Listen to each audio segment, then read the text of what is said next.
So here is the life cycle for a classic dismissive avoidant. I sometimes see in the comments people describing things that sound a lot more like narcissism, like, oh, these people think they're superior, they only care about themselves, they think they know what's best for you, blah, blah, blah. That would be a lot more consistent with a narcissist, and a lot of narcissists have dismissive avoidant attachment. But when you're dealing with just a classic dismissive avoidant, and I do believe that is exactly what my ex was, this is what it's going to look like.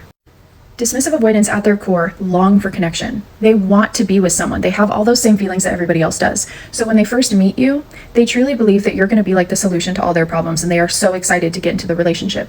They thrive during the honeymoon stage. It makes them feel so good because that is the way that they view relationships, through this fantasy lens. There is no requirement for deep connection and intimacy. It is all just fun, lighthearted, and the two of you don't know each other super well yet. At a certain point, though, the avoidant may start noticing some worrying things. And this can be different lengths for different avoidants. So for instance, my avoidant partner was able to get through almost 2 years with me. Some avoidants can get through longer, and then some avoidants it's going to be like 2 weeks. But what we need to understand is they don't realize that they are avoidant. So they don't understand why they are having these feelings. They just know that they're having them.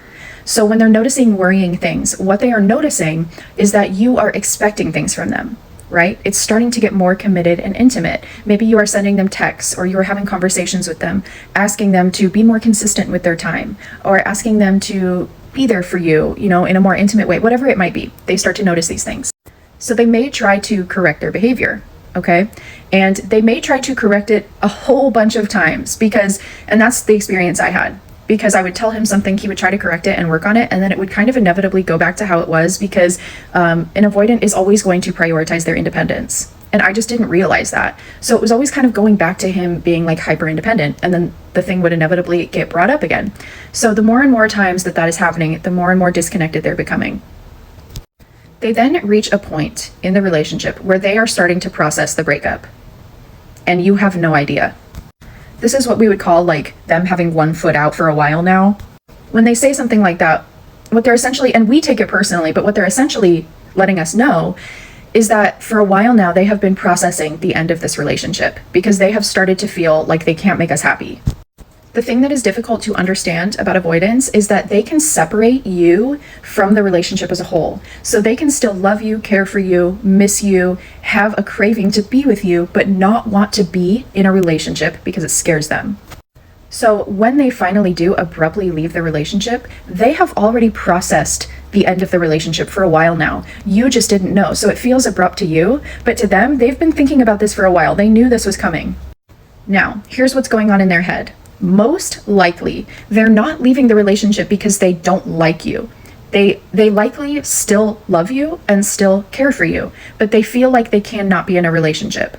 And when they tell you, I cannot be in a relationship, what they're essentially saying is, I cannot be in this level of commitment because you're requiring things from me that I don't know how to give you, and I feel like I'm disappointing you and can't make you happy. So then when they inevitably enter a new relationship, we will question ourselves and be like, but they said they can't be in a relationship, so it obviously must be me because now they're with someone new.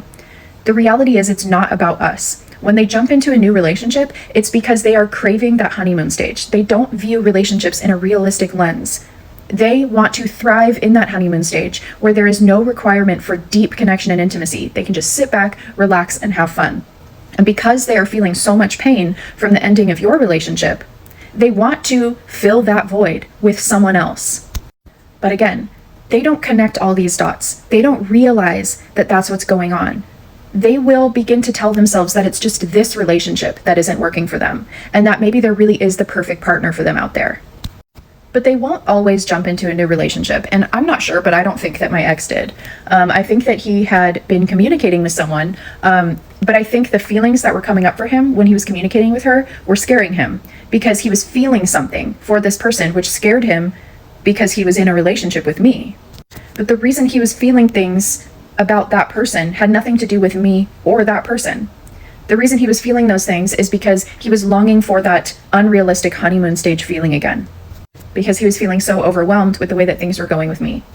The way that they will feel after the breakup is usually in the very beginning, after they first leave, they're going to feel a lot of relief. and honestly even happiness, because what they crave is that independence. And so when they first get it, it's going to feel very relieving for them.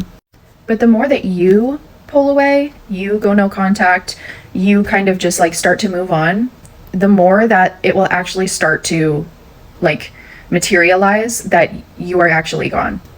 And you may notice that they will have like indirect ways of communicating with you, sometimes even direct ways, but they won't be super intimate. So like they may watch your Instagram stories, they may send you like funny memes.